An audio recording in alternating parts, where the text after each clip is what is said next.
Season in North America can only mean one thing: the return of the internet's most favorite and most scuffed free race stream. Hi, everybody. Welcome back to Grid Live After Dark. It is so good to be back from Outlet Media and Dive Bomb Motorsports Magazine. I'm Jackson Lambros. Also welcoming back to Grid Network, Esha Azim from Racing with Esha. And we have so many friends with us for the first time, at least for me. Jess Ball from JB Motorsports, who obviously I'm no stranger to. Nicole Fry, Fan and Focus Media, and of course, Esha Bajwa from Chaos in the Paddock. How are we doing, It's everybody? pronounced Isha, by the way. Oh my goodness. Go to the stuff. We're learning on the fly. This is mandatory. This is mandatory learning. Hey, that's not the first time. I have a funny story. I had to correct an IndyCar driver once during a press conference, which everyone can see, so... Wow. I will the connections there are close to me, so I will for sure call people out for that, and I'll have my people talk to their people. I'll send it to you, don't worry. Okay, good deal. I appreciate that. That's good. We got a lot of stuff to talk about here, guys, so let's get the ball rolling. First, huge thanks to all of our Patreon investors: Colin, Deshelle, Mark, Robin, David, and Matthew. If you're welcome, if you're feeling ever so generous, YouTube super chats help, and you can of course always buy us a coffee. Most of us are fresh out of college or still in college. We can eat cardboard. That is something that does have some nutritious value. We prefer alternatives. So that is always stuff that obviously helps us, and more importantly, gets guys like me and everybody here to racetracks. And of course, always commenting, liking, subscribing to Grid Network is always a huge help. And we thank all of you for your support. Let's get into it. Japanese Grand Prix, the home race for the guy we've been talking about all the past 2 weeks, right? Yuki Tsunoda making his Red Bull debut. First practice, P6, 18th in FP2, and 15th in Q3, or qualifying. So what did we learn here? What did Helmut Marko do? What was the decisions along this? Let's start with this, Isha. Has Yuki's performance eased the pressure on him to perform, or do we feel like this is building something maybe more uncomfortable here for race time? I feel like I'm afraid to say that it's the second option, Jackson, because, first practice, he performed well. Second practice did not go so well. Third practice, he did good. And then quali, not so well, right? So we're seeing this strange pattern. It's hard to predict how the race is going to go. But I think that he's under a lot of pressure, definitely. Because if you think about it, Yuki Tsunoda is the replacement's replacement, right? And Red Bull's decision was quite rash. A lot of people were questioning it. A lot of people were also questioning the fact that they chose Liam Lawson over Yuki Tsunoda at the start of the season. And so I think Yuki is under a lot of pressure right now, and he has to perform well in the race. I'm optimistic. I think that he will be able to score points. But, I think it's a little bit confusing given how the weekend has gone for him. But as for your question, right? I think it's definitely a lot of pressure he's under right now from the team, from the entire F1 community, and from himself as well. Yes, Paul. Well, I have to agree with you in some sense that there's going to be a lot of pressure. Of course, Liam Lawson has not delivered over the last few races, and I still think it was a bit too soon for the driver swap. If the driver swap happened, it should have been halfway through the season, if anything.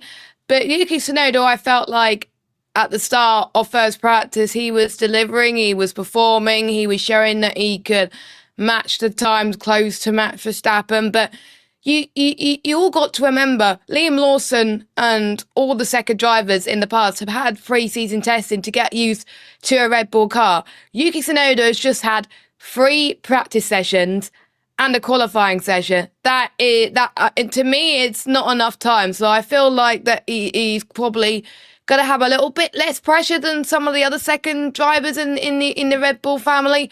But if Yuki Tsunoda does not score points this weekend in his home Grand Prix, then questions may be asked about the second car. We don't know, but he is starting 15th. It's going to be hard for him to get past a few cars. He is starting just behind Liam Lawson, so that's going to be a test on whether the RBs are going to be a better car compared to the actual Red Bull. So I just feel that there's still going to be a lot of pressure, but based on a few practice sessions in FP1 and FP3, it's been looking very good for Yuki. But he's got to get points this weekend, definitely. Nicole. Oh, I think we all know that second Red Bull seat is just a pressure cooker to begin with. There's no denying that whoever is in that spot just has basically the weight of the world and Max Verstappen on their shoulders, and there's no getting past that. So I can't imagine a situation in which Yuki just thinks that this is just like a walk in a park. He's going to have to prove himself this weekend. I think Red Bull is looking for him to prove himself very heavily. And I think no matter the outcome, they're going to most likely be relatively pleased, just given what we've seen throughout the duration of the race weekend and the way that Christian Horner has been speaking about Yuki and his performance on track with the media. But regardless, I think Liam Lawson is going to be looking at this. I think the rest of the world is going to be looking at this and kind of really trying to figure out what Red Bull's next move is going to be, because regardless of what happens, this race will kind of decide not only Yuki's fate with the team and potentially his future, not only with Red Bull, but in the future Formula One, but also kind of as an outcome, figure out what's going to happen with Liam Lawson for the rest of the season. Isha. Yeah, so my point on this, they are starting next to each other, or at least they are starting one behind each other. So we're probably going to see hopefully an epic turn one overtake or battle happening with those two drivers, with the battling happening on track and again happening off track with that second Red Bull seat. Obviously, yes, as we talked about, this is building a lot of pressure because at Red Bull, anything can happen. You can be swapped no matter what. That's something we've seen these past couple of years. One thing I do want to know, it is going to be raining, or there's rain in the forecast for Suzuka. So could the rain be a great equalizer to see who is more deserving of that seat? Let's see. We definitely seen Max Verstappen. He having a little bit, not a hard time. He's still able to make it onto pole, but he's elated to make it on pole position in that Red Bull. So let's just see if the machinery is up to par with both drivers, but we'll see when the lights are out. Totally agree. And, you guys have heard enough smoke going towards Christian Horner and Helmut Marko from 900 different people, so I'm not going to add on top of that. But it goes to show, I think, what stands out to me is if this doesn't work for Yuki, what other options do you have? You maybe have Ayumu Iwasa and some other people waiting in the wings. I think maybe Franco Colapinto could possibly be an option. But you've got Jack Doonan now waiting in the wings, and obviously he's had a little bit of an interesting weekend. We'll get into that as well. I don't think it's going to be determined this weekend, but I think it's absolutely going to set the tone for however this is going to go out and how his tenure, no matter how long it's going to be with Red Bull, it's going to set the tone for, that entire career with them. Got a couple of comments coming in early here. An After Dark super chat from Amber JJ saying hello to the After Dark crew. We appreciate it so much, Amber. Thank you so much. Day in the life saying, here we go. Ben Schneider, I will take no slander as a Padres fan, sir. Adam saying spectacular job last weekend in the Rock Cup karting event. Need some ramen noodles and sushi tonight. Absolutely. And Ben, he's having a big weekend as well, celebrating on his own right now this weekend. But yeah, big pressure for Yuki Tsunoda, and a lot of that is going down to, we've talked about this, the car being very tailored towards the number one guy, Max Verstappen. And I mean, it's working because somehow in these, monster truck, super heavy regulations, he's set a pole and a lap record here at Suzuka on his way to the front of the field. So we'll be starting up front, managed to get ahead of both McLarens on his final run, but it's said he's at the absolute limit of this Red Bull machine. So we'll do a quick one here. Go from Jessen over to Nicole. Let's start with you, Jess. Can Verstappen hold back two very, very hungry McLarens here? Well, we all know that the McLarens are one of the fastest cars on the grid, but the advantage that Max Verstappen has, that he can outperform in a car that maybe is not suited to the front three, as it were. Because, of course, we've got the Mercedes that's been looking quite good in free practice, not quite so in qualifying, but still George and Kimi are starting 5th and 6th, so that's pretty good. And the Ferraris are getting there with Charles Leclerc, maybe he could get on the podium as well. But you got to think about Max Verstappen for a second. His lap it's up for me from Singapore 2018 for Lewis Hamilton. I don't think anybody was expecting that lap. I wasn't even expecting that lap, and it was absolutely incredible. And it just goes to show how talented a driver Max Verstappen really is, that he can outperform the car like that. But he's got Lando Norris, he's got Oscar Piastri, who can work. They got to work together, right? They got to have some sort of papaya roll situation at some point, because we have talked about it in Grid Pre-Show.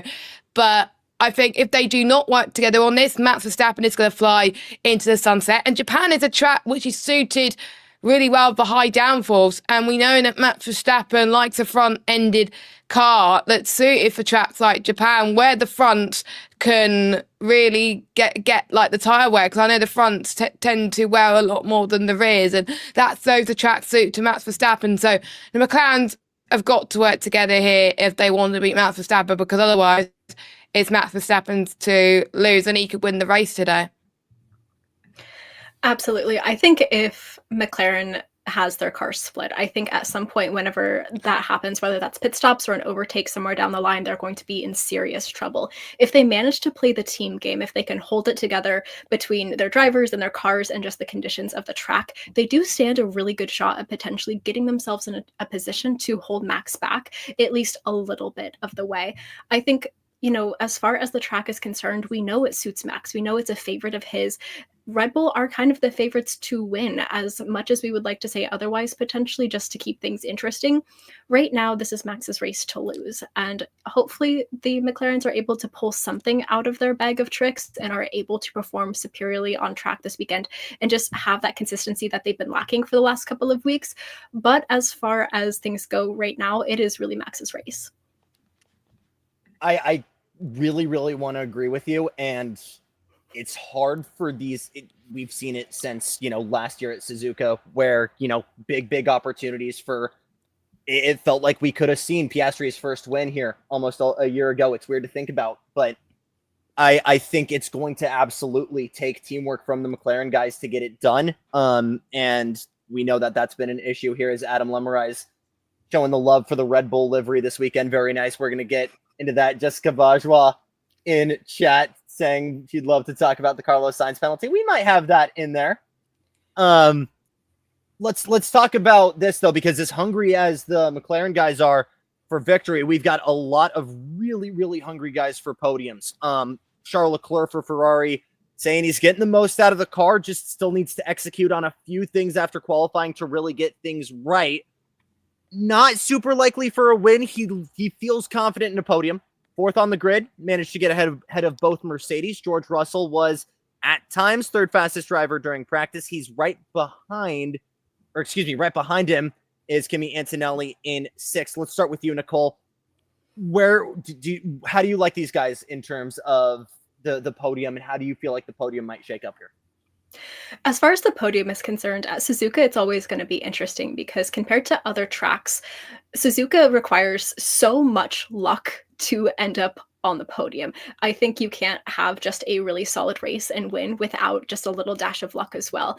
And right now, out of all of these drivers we've talked about, I think George Russell does have what it takes. He's been quietly kind of getting podiums the entire season so far. He has performed fabulously on track. And if that continues, if he's able to have a solid race and he's able to not get tripped up by the weather or safety cars or anything else that happens, I think he can get on the podium once again. As far as maybe the rookie of Kimi Antonelli, I would love to see him up there. I love a good rookie podium, especially at such an amazing racetrack like Suzuka. But I do think that this is probably George Russell's.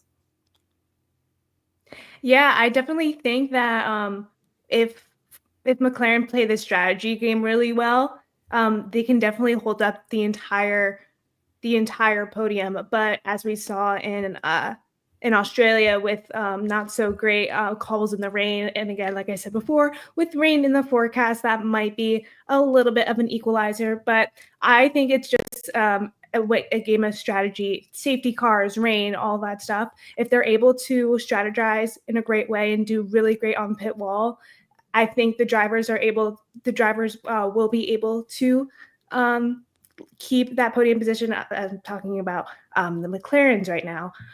But honestly, it would be a great opportunity for Leclerc, again, starting in P4, if they do have that little mess up or have, again, like a papaya rules issue, he'd be able to take advantage of that. So I definitely see Leclerc jumping up. It would be so great, again, like Nicole said, to have Kimi Antonelli on the podium as a rookie. So let's just wait and see. Yeah, I agree with Isha here. I feel like it's going to be a little bit difficult for anybody but the McLarens and Max to be on podium. It is possible, but I think that's only in two circumstances. One, if somehow the McLarens mess up their strategy or make some last minute, wrong calls, which we know can happen. It has happened before. And I think that, when they're in that fight against Max Verstappen, things could go wrong. I think that's one case where we might see one of the other three drivers possibly being able to take the podium from them. And I think the second option would be if we see rain. And now, obviously, I know we're going to talk about this later, but rain could be a big factor here in terms of who's able to get on the podium. I think it's highly likely that we're going to see Max and the two McLarens on there. But if I had to pick one out of the two Mercedes and Charles Leclerc, I would have to go with Leclerc. I think that he might have the possibility of sneaking in case something goes wrong with McLaren's strategies or the weather, but I think it's going to be the way it is now. I'm really with you, Isha, because I think the Ferraris are really there when it comes to pace. And I really like where Nicole's getting out with George Russell, because as we kind of teased that just a couple seconds ago, as Day in the Life saying Max Verstappen's his pick and winner. We'll get there. I'm liking Russell, and I'm liking the Ferraris. More specifically, I'm really liking Lewis Hamilton, because weather is going to be a huge factor here potentially, guys. Couple of fires from the grass during practice and qualifying, but rain has been in the area. Might continue into the race. It's looking really likely now, as we were talking before we went on air, but we've seen it before. This track is brutal in dry conditions, including this entire first sector where you're asking so much mechanically from the car when it comes to grip. 130R at high speeds. It's scary when it gets slick. And let's start with you, Isha Azim. If rain is brought into the mix here, making this already the second wet race this season, how's that going to shift, potential favorites and strategies? Well, I think it could change up a lot of things. Obviously, it depends on the amount of rain we get. If it's a light drizzle, we're probably going to see things staying the way it is. But if we do end up seeing a heavier downpour, that could affect the track conditions severely. It could make the track more slippery. Tire grip, all that would be an issue.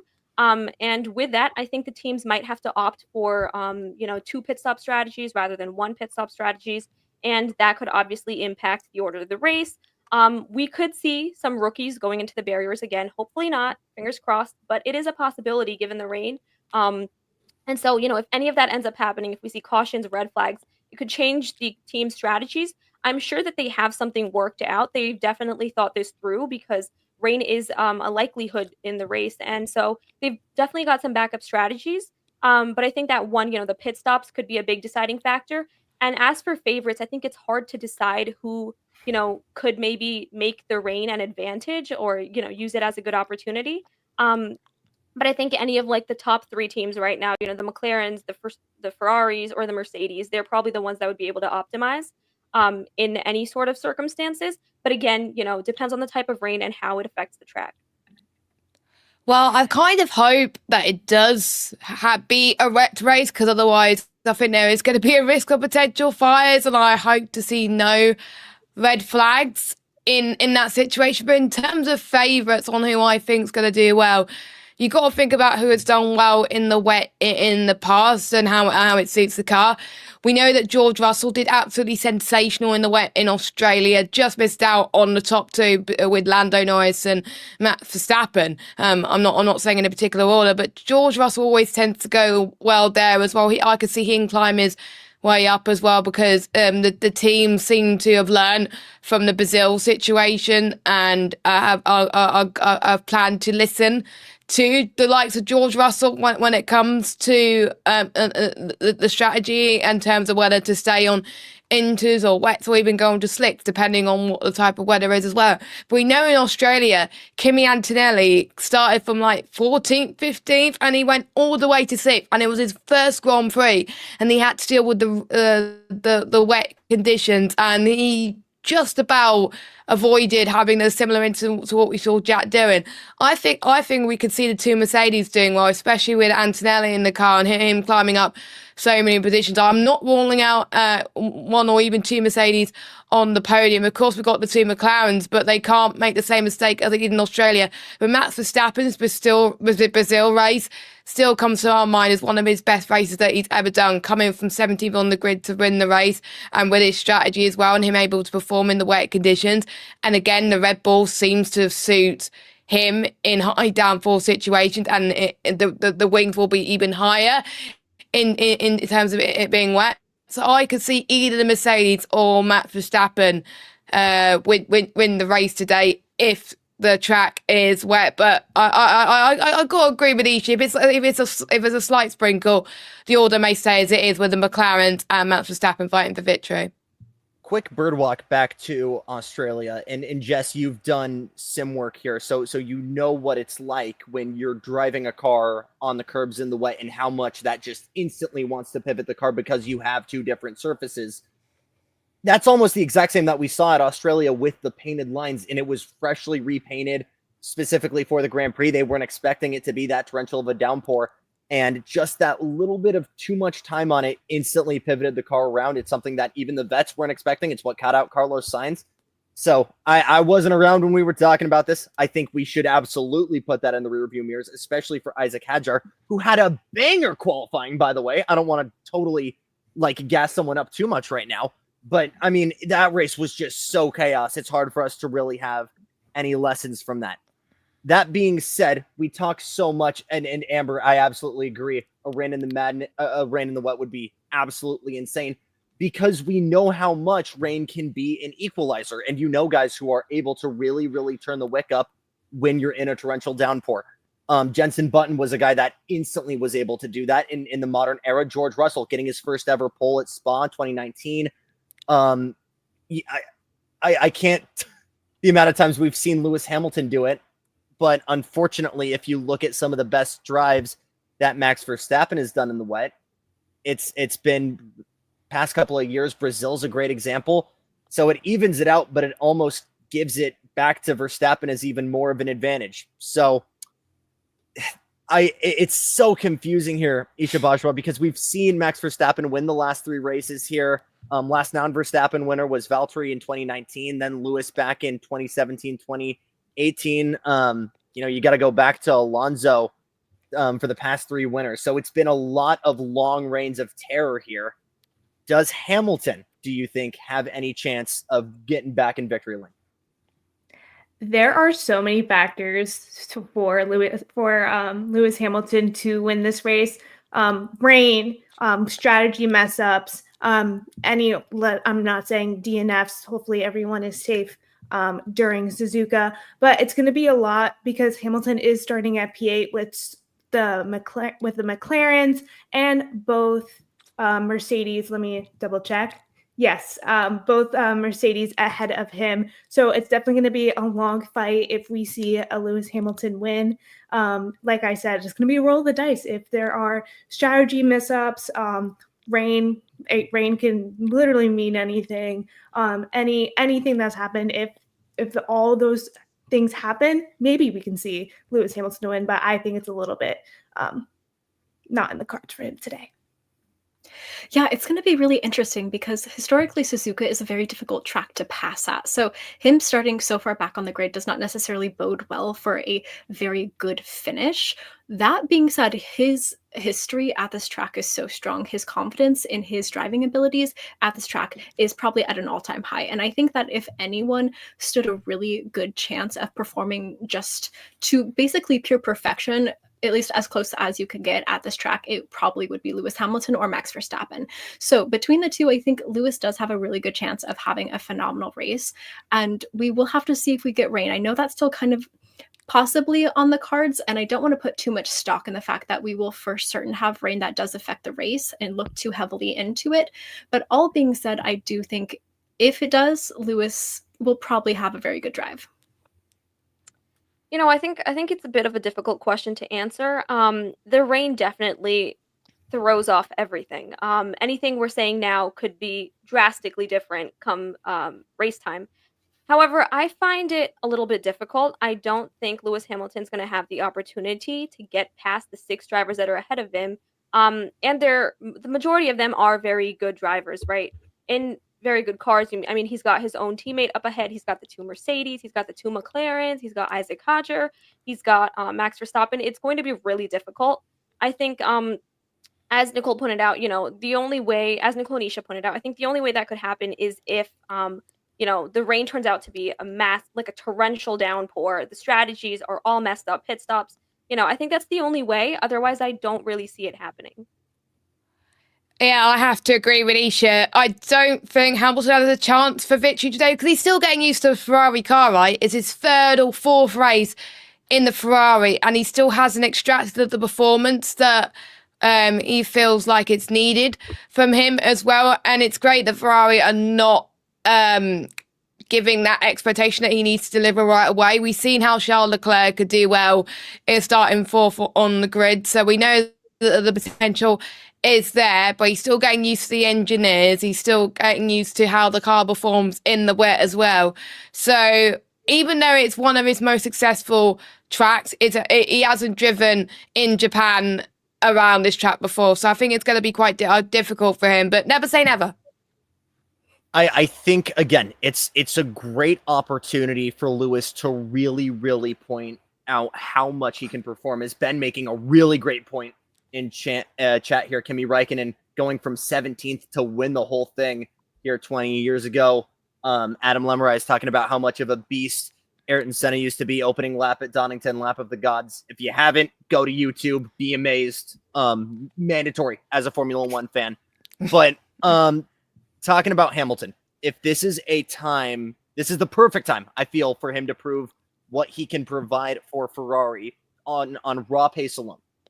And I'm going to kind of eat crow and go back and say there is a learning lesson from Australia, because we know that there were some bobbles in terms of strategy calls and effective communication. And I feel like that's something that really, really needs to come through, because I feel like getting rid of those old Ferrari-isms was one of the main reasons why Lewis was brought onto this program in the first place, to get rid of those. Actually, yeah, Miss Paul, well, you're a Yankees fan. You know exactly what it's like to fail on basic communication and doing things. So it's very, very close to something like that. So things that Ferrari need to execute on. Yeah, I'm going bangs out, baby. It's Grid After Dark. Lightning round time here. Yes. Everyone, it's a gift. Lightning, Mr. San Diego. We're going to go clockwise here, starting with Miss Isha Azim. So you're going first. Let's get going. Lance Stroll finished in the points first 2 races here. Will he make it 3 in a row for the first time since Austria in 23? Starting in last place, I highly doubt it. Not a chance. Yeah, he's starting last, and generally he doesn't go well in the wet, so unfortunately, no. Nicole. I don't know, guys. I want to say, why not? Just because it's Suzuka. So I guess we'll see. I'll leave it at that. Hey, we don't know what's going to happen in the future. I mean, yeah, he's starting in P20, but something could happen. I don't know. He needs rain to get it done, in my opinion. We talked about it earlier. White Red Bull and the Sakura Haas. Which is your guys' favorite, Jess? It has to be the Haas. Come on. It just looks beautiful. Oh, absolutely. Because the Red Bull just looks like a Haas to begin with. Fair enough. I mean, yeah, the Haas, it's just the cherry blossoms. They're always so beautiful, like we see in the beautiful background here. Okay, honestly, I like the Red Bull in white. It's not bad, but definitely Haas. I'm gonna make it 4 for 4. It's beautiful. Japanese fans have been waiting for the white Red Bull since 2021, but there's something objectively beautiful about pink race cars. Give me Haas. Starting with you here, Nicole. Ollie Behrman starting 10th while we're talking about it. How do we like his odds in the points? I love it. I love his odds and the points. I'm having that on like my bingo card for the season, and I only want good vibes for Ollie Behrman. Yes, dittos on that, Ollie Behrman. I think he can 100% keep it in the points. Let's go in Suzuka, and he can do it. Yeah, I agree. I think he's got a very good shot given no matter whatever the circumstances are. I'm going to have to go 4 for 4 on this one, yeah. I think he could get in the points after what he did in China last week. The Grizzly Bear is cool in the pockets. He's a pressure cooker. I want to see him in the points. Carlos Sainz handed a penalty in qualifying. He'll be rolling off 15th tonight. Can Williams have a double point finish? I'll start with you again, Nicole. I'm going to say it's doubtful. I wish it wasn't, but I don't think they have good odds, especially in the rain. Yeah, Williams in the rain. We can talk about Carlos in Australia. He can try. Yeah, I don't know. It's tricky. I'd like to say yes, but I don't know. We're going to have to see. I don't think Sainz is going to get into the points, unfortunately. He's still getting used to that Williams car. Sainz is screwed. I want to see Albon cook. He's in a good spot. Jack Doonan having a big crash, forgot to close DRS, claimed he could do it in the simulator. So he thought he could make it work. Is he on the hot seat? Starting with you, Isha B. I'm going to say like he is 50% there. He's not 100% in the hot seat, but he definitely can make his odds a little bit better. Yeah, he's definitely in a bit of a tough position right now. I'm going to agree with Isha. I'm going to go 3 for 3 at the moment. I think he's definitely on the chopping block if he doesn't deliver. Absolutely. I feel like being able to do something in the simulator is the F1 equivalent of the dog ate my homework. It's just not a fair excuse. I don't think we can expect anything less except a hot seat moment from him. Eyes are on him this weekend for sure. Don't be mad at the kid for doing it. Be mad at the guys coding the sim for making him think he could get away with it. Since 2019, the winner has come from the front row, except 2019 when Bottas started third. Which row will Which row will the winner come from? First, second, or third? I don't know. This is tough given second and third row both have a McLaren on it. First and second row, sorry. Third row I don't think has much of a chance. I think that it's going to be first or second, but if I have to pick one, I'm going to go with first. Again, it's a tough one, but I'm hoping Piastri could win on his birthday, so I'm going to go second. Oh, I like that logic. You know what? I'll go second as well, because we've got to have a little bit of diversity. We can't all just agree with each other on this one.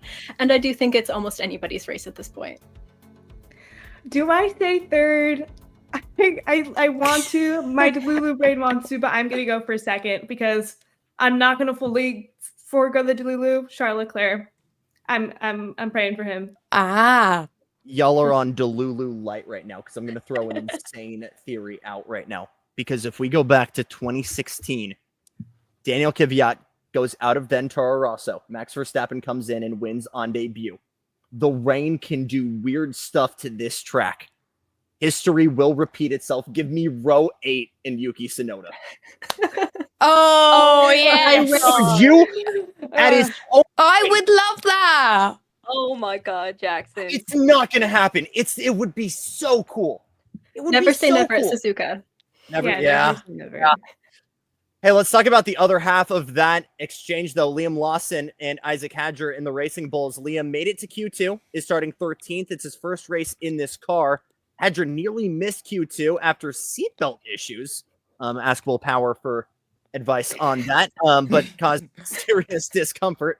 Racing Bull has 3 points already to their name, 3 back from Sauber in 8th place in the Constructors. Let's start with you here, Jess. Considering the changes in the other car, has Hadger made a positive name for himself since the Australia debacle?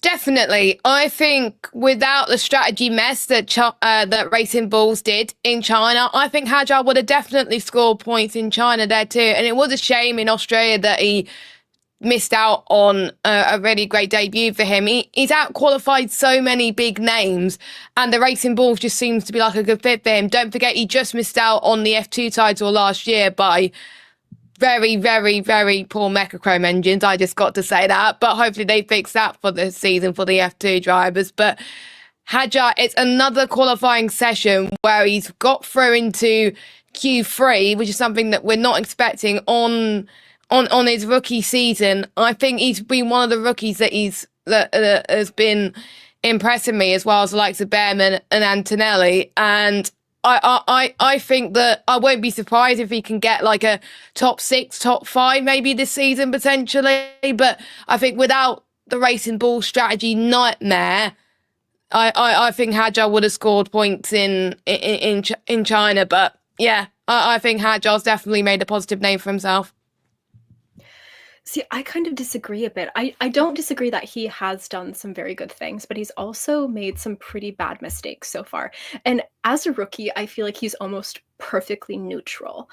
I mean, he's done what he's supposed to for the most part. He hasn't made too much of a mess of the car as of yet, but I still think it's really too early to tell whether or not he has what it takes to really perform consistently throughout the race season. Yes, he's done well in qualifying, but qualifying hasn't necessarily translated fantastically to good positions at the end of the race and with points.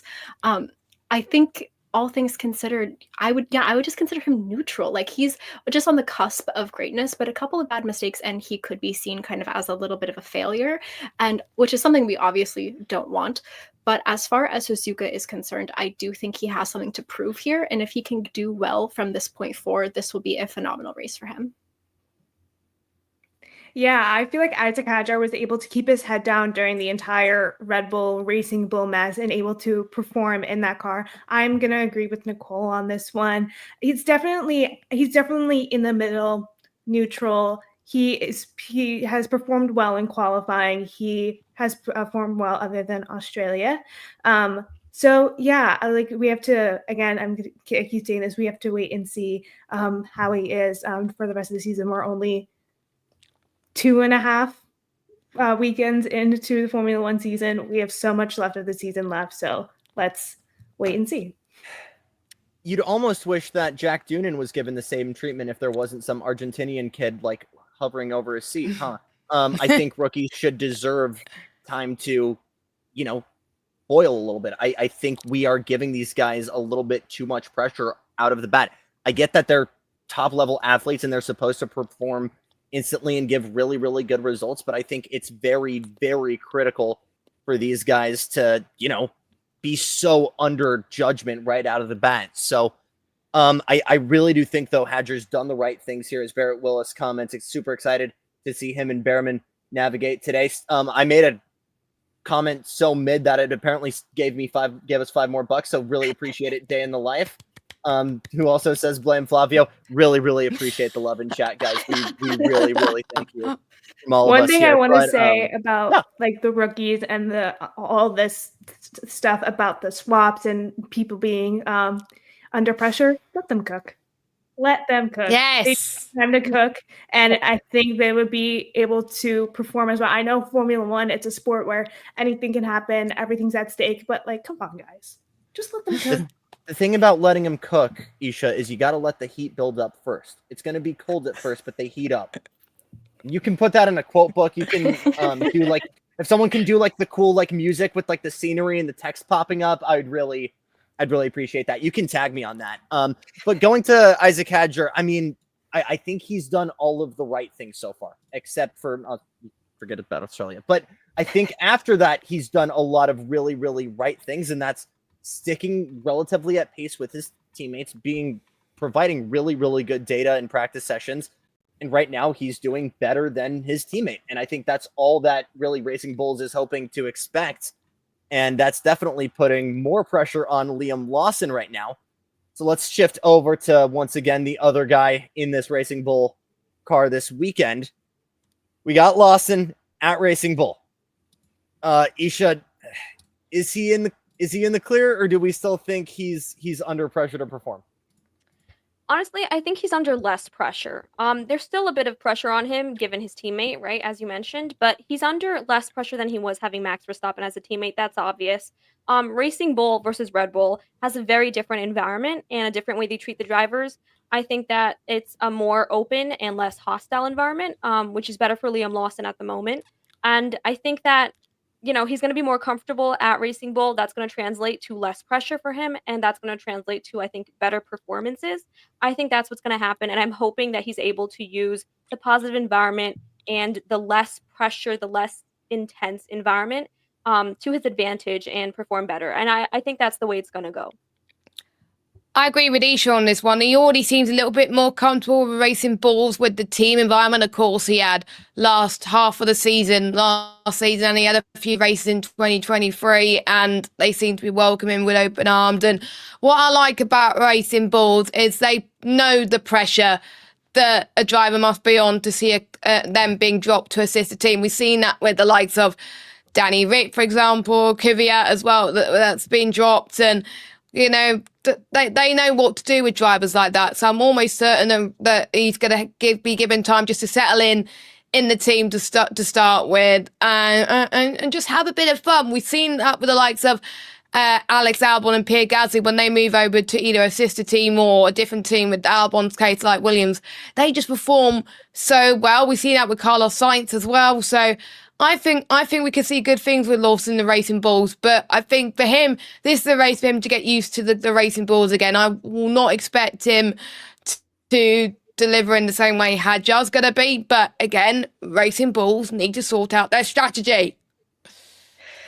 Yeah, I think this is a really interesting question. I think the pressure is still there, but the perception, the feeling of that pressure is probably lessened a ton for Liam Lawson. And I think that's exactly what he needs. Based on everything that the commentators and the team were saying, it seems like Liam really just needed a big reset, like mentally and physically. He's not comfortable in the car, and that's freaking him out in his own headspace. And that is never a good place for a driver to be, and it only compounds. So I'm thinking that Red Bull really just want a chance for him to get comfortable again, to do that mental reset, to kind of feel like he still belongs with this team, so that when they go and put him on the sim, when they go and test him a little bit more and then put him eventually most likely back in that second Red Bull seat, he feels like he finally belongs, because right now it's very clear he doesn't. So I think that they're still going to be looking for improvement. I still think that there's going to be some high standards that he'll have to meet this weekend in Suzuka. But overall, I think as long as he's feeling more comfortable in his space, it is going to just do wonders for his confidence and how he performs on track, and that is going to translate very well for his future. I feel like Liam Lawson was put in that second Red Bull seat a little bit too early, not having a Agreed. full Formula One season, just as a driver in general. I definitely think Racing Bulls is a good breather for him. He's really familiar with the team, and the way he put his car right below Yuki Tsunoda, it still shows he still has. He's starting ahead. Starting ahead. Thank you so much for that correction. Starting ahead of Yuki Tsunoda, so they're still pretty neck and neck, and he definitely needed like that time and that in a more comfortable team I feel at Racing Bulls to make that performance, and he definitely showed he still has what it takes, but maybe not quite yet. Yeah, I mean, I could not agree with you more, Isha. I was frustrated with Red Bull with that decision. One, because I feel like what we're seeing right now is something Yuki's been working for the past almost half a decade. And two, I can still count on both of my hands the amount of Grand Prix that Liam Lawson has started. I think he's incredibly talented. Again, I still think he just needs a little bit more time to prepare, and we just got to let him cook. So I think he got a really cool opportunity to potentially prove what he's got here at Red Bull, and it obviously didn't work out the way he wanted to. So I think it's back to what maybe the original game plan was. Got a really interesting question here from Goopy. Banger name, insane question. How many races do you think they'll give Yuki before he's exchanged? He has not driven in this car yet. Why are we asking this? Why are we asking this? It's the same stuff with Gabe, dude. I'm so tired of us giving dudes fire when they haven't started yet. I'm sorry, but I agree. Am I taking crazy pills? I'm sorry. You are not taking crazy pills, Jackson. I got to agree with you. Yuki has not driven at all. He hasn't driven in pre-season testing in the car. The only experience he had was Abu Dhabi, the post-season test when he was got given a chance. Just give him some stick. Even Christian Horner, even though Q2 was not good for him, Christian Horner's even given him praise about how he's performed this weekend. So I would give. I think I could see him for the long haul. I don't think he's going to get exchanged at all, because if they do exchange again, I do not know what to think. But yeah, Yuki should just at least be given a chance. So that being said, okay, Red Bull is absolutely insane. I was Red going Bull to is say 100%. Yeah. I give them two races because Red Bull doesn't have a good track record. Right, and Amber jokes in question Isaac to Red Bull for the next race. Like we genuinely don't know. Yuki could do a top 10 finish, and Isaac is like, hey, by the way, I have so much more money than this Japanese kid. And they're like, okay, cool, get in there. Like, put Yas in the car at this point, dude. I don't know. Put Helmet in the car. I'm done. I would That's also good like off to the point dart out, for you. That's good off the dart for you. They were just for funsies. Yeah, just for funsies. All right, I'm done with Red Bull. Everyone's talked about this way too much. Let's talk about McLaren. Last time they won here, 2011 with Jenson Button, aiming for a 4th consecutive Grand Prix win here, starting with Norris's at Abu Dhabi. It's no secret that they are the favorite today. But again, they got Verstappen on the front row. So let's start with you, Mrs. Zim. Who do you like here, Lando or Oscar? You know, I hate this question because I feel like it's been coming up every time since that one mistake that McLaren made and switching the drivers, right? Ever since they've made that error, this question keeps coming up in every race where they qualify together. And I really don't like it. But if I had to pick one driver, I don't know. I think it's tough. One, I think that, Lando and Oscar are both 1-for-1 given race wins this season so far. So I don't think you can really pick one. But if I had to pick one, I would go with Lando Norris. But again, it's really, really difficult. It matters a lot on the weather. It matters on McLaren's strategies, which they do have the possibility of ruining last minute. So I think there's just too much to consider to answer this question. Yeah, I feel like pit wall on McLaren, it's going to be whoever's doing well. So it can be either or. If we have another rainy season, it's rainy race, it's probably going to be strategy on pit wall is going to win.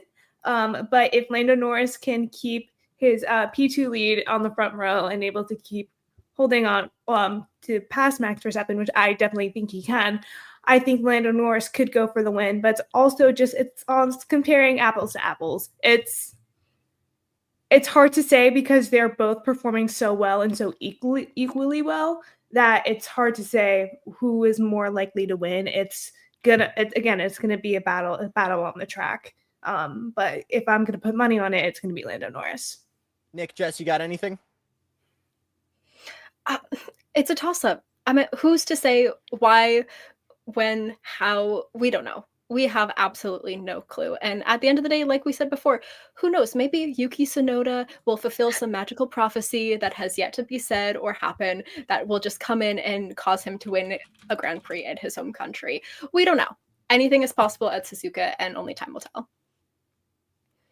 It's hard to tell, I think, in terms of who I think is going to do well out of Norris or Piastri. And it's only the 3rd race. We've seen Norris win in Australia and Piastri win in China. So it's going to be a bit of a toss-up. Norris has done well in the rain in Australia, whereas we haven't seen what Piastri is capable of even after that moment he had in Australia, which was absolutely gutting for his home Grand Prix, by the way.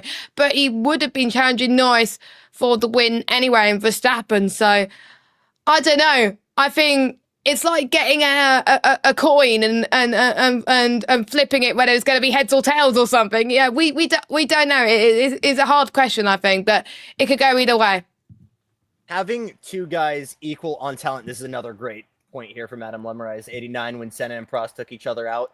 That was end of the season, though. Championship was up for grabs there. I hope Piastri gets his birthday win. That's another layer of the narrative there. You could shake it up to. I don't know if that's something that's being considered in the McLaren box right now of how team orders are going. Hey, having two guys that are this even on talent is such a blessing and a curse because you have some generational levels of driving skill here. But again, there's when there's that level of balance, it's hard to pick who goes where, right? So I genuinely think it's going to be who wins the whole shot into turn one, and then whoever's the guy up front is going to stay there. If you're on a different strategy, then whoever gets it working is going to work. I don't think they're going to necessarily battle each other. But yeah, I think it is going to be an incredibly close here. So last question here before we get to pick a winner, we'll have Nicole kick us off here. If we do see rain, and that's looking real likely at this point, potential safety cars loom. We've got a good shot at incidents happening. The rain stops, though. Again, you have that added on challenge of making that move over to the slicks. But, you know, we have a repave here at turn 18. 18 turns. Recently repaved the whole thing. Could we see a situation where the intern maybe turns into slicks because of the challenges this track has? Absolutely. I think Suzuka, the history at this track really strongly suggests that that is a possibility. Again, this track is really unpredictable. It is treacherous on the best of days. It is kind of a complete nightmare in the rain, and especially with the wind and changing corners and a surface that we have no idea how it's going to behave, with cars whose downforce is possibly questionable depending on the corner. It is just a recipe for disaster if things turn too bad. That being said, I do hope that a lot of the teams are probably going to proceed with a lot of caution, not just because there's a ton of young rookies in these cars, very expensive cars, who do not do well with a lot of damage, especially with a whole bunch of races coming up. But as well, we do have a lot of veteran drivers who are very experienced in a variety of conditions at this track, which makes for some very interesting racing.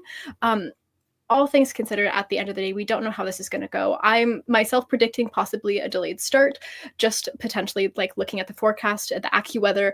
Right now, it looks like we will see rain potentially at the very beginning of the race, and maybe that will fade out over time. And who knows how long the track will take to dry, again, with these changing conditions.